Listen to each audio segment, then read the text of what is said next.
Hello, this is Teacher Stacy coming from my VIPKid classroom, and I am here today to talk about a day in the life of a VIPKid teacher. So I'm just going to go through kind of from the time I wake up until I go to bed with how I work for VIPKid and the things that I do. So, as you know, China is on basically the opposite time zone from us, so everything is roughly 12 hours different. So, when you teach for VIPKid, you do a lot of teaching in the wee hours of the morning or the late hours of the night. So, typically, I wake up about 4:30. I will either, if I start my classes at 4:30, then of course I wake up earlier than that. Most of the time I start teaching at 5 a.m. Sometimes I do teach at 4:30. I am on the East Coast, which is probably, as far as America is concerned, I mean, where it has the best case scenario as far as the times go. But then when we just had, or we're about to have, daylight savings time change, so then that messes up again because China does not recognize daylight savings time, so that interrupts your schedule a little bit. So I will be waking up earlier soon. So somewhere roughly between 4 a.m. and 5 a.m. I am teaching my first class. I get up about 20 minutes before my class starts. I know a lot of teachers get up way earlier than that, and I commend you. I don't think I can. Like, I'm already tired. Oh, so thankfully, I am on time to class, but I usually do not wake up until about 20 minutes before my first class starts. Sometimes I sleep in my orange shirt, okay, just so I don't have to do that whenever I get up. But anyway, so let's say I start class at 5. I will set my alarm for 4:40, and of course setting multiple alarms on my phone. I do sleep with my phone with the charger cord in so that it's constantly charging, but it is always a good idea to have multiple alarms set. So you could have a regular standard alarm, you know, like an alarm clock just sitting over on your dresser where you have to actually get up and go over there and turn it off, in addition to your phone or whatever other alarm systems you have. And so that gets me up, and then I wake up. I am not so fortunate to have a built-in wired connection in my house to where my computer sits. So I actually have a cord that I unwind every morning. I know, like, we should have run it up through the ceiling already, but we haven't. Anyway, it's in my den where the modem is. I guess that's called a modem. I don't know, like the box, you know, that sits on top of the TV that controls all the internet. Anyway, so it's plugged into there, and then I have to unroll it, and then I stick it in my computer, and that provides my wired internet connection. You do have to have a wired internet connection. As far as I know, there's no Wi-Fi that's strong and stable enough to connect all the way to China, especially when the children are on mobile devices and they're walking around the house and moving around and doing all of this. The connection just is not stable enough. So you have to have a wired connection. So I have my wired connection that I unroll and I plug in my computer. I teach from a laptop, so I plug it into my laptop, and then I turn my laptop on. And I did have to set it when I first started teaching over a year ago to not update during certain hours of the day, because I did run into that 2 times and ended up with teacher no-shows because I didn't know what I was doing, and I panicked, and I didn't cancel the class or anything. And anyway, so please set your computers, go in your settings and set your computers so that it does not try to reboot or restart or do updates or whatever during the times that you will be teaching, or right before you will be teaching, so that you don't turn it on and it says, you know, updating, please wait, and then it's gonna have to restart and whatever. So that is a nightmare. So don't let that happen. So go in your settings and fix that. So I plug in my wired connection, I turn on my laptop. While it's booting, I go in the bathroom, and if I don't have on my orange shirt, I put on my orange shirt. This is the one that has Dino on it. I have several other orange shirts so that, you know, I don't have to do laundry every day. But it's good to wear an orange shirt, I think. You don't have to wear an orange shirt. You can wear any solid color, something that's not distracting, that doesn't have patterns or logos or things on it. But orange is the company color, and they encourage you to wear orange. So, you know, I want to do as much as I can to do what they would have me to do and to keep this job because it's awesome and I love it. So I always wear an orange shirt, and I have my orange headband on too, 9 times out of 10. So I will put on my orange shirt, put on my orange headband. I usually put in some kind of earrings. And interestingly enough, I would think that maybe these were not conservative enough maybe to be teaching, but there are a lot of slides that show their picture of teacher, and teacher always has on hoop earrings. So, oh, you hit that. So I put on my hoop earrings. I'm like, here's teacher. So I like these earrings anyway. So these are the ones I usually wear. So I'm pretty much looking the same for the most part to my children each time I have class. Sometimes depending on seasons, holidays, I will have hats. Here's my Halloween monster hat, you know, all of that. So sometimes I will wear other things that go along with whatever we're learning or the seasons that we're in. But for the most part, this is what I'm looking like.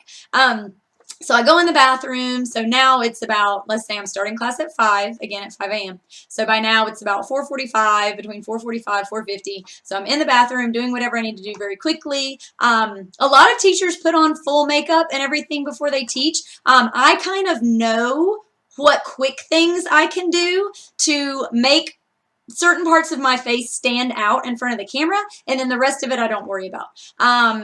Like your lips. It's helpful to put on a brighter lipstick or something. Maybe you normally wear bright lipstick. I do not.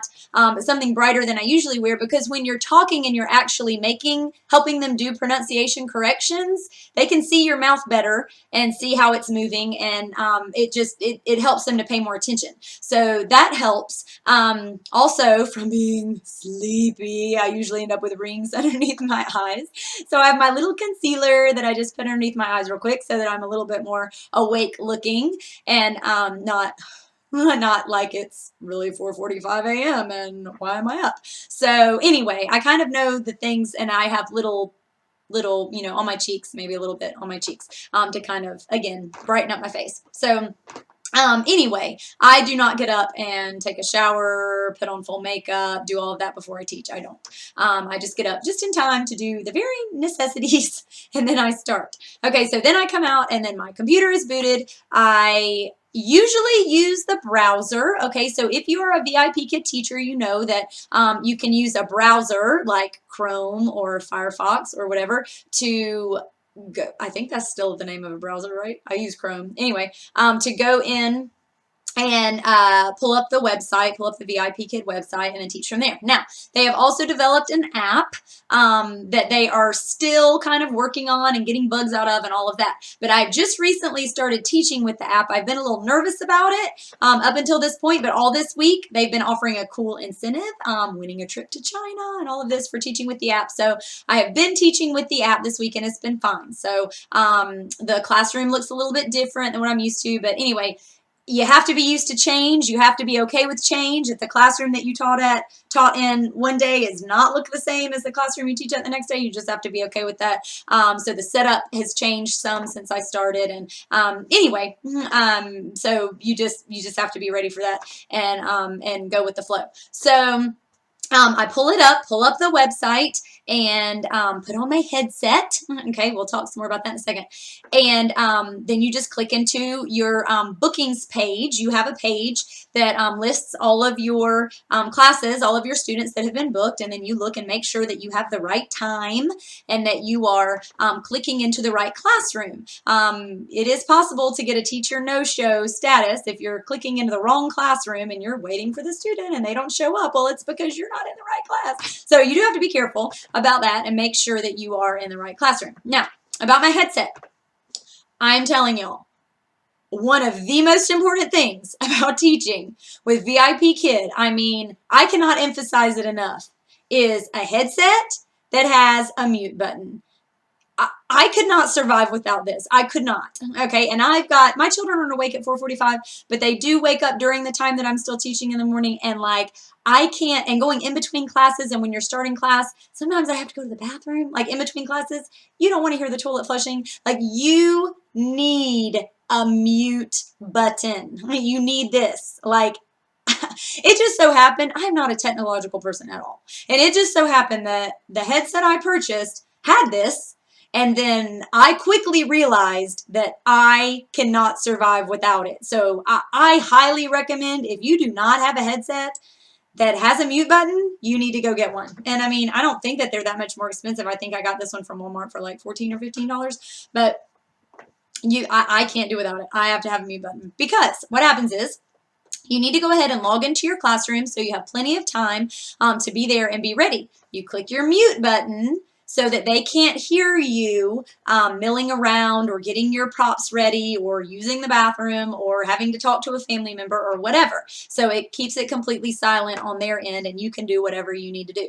I also have just a simple, just folded piece of cardstock, and I use this to cover the camera. I taught for a long time opening the camera right before class started, like right before. And that is just not a good idea. It's just not.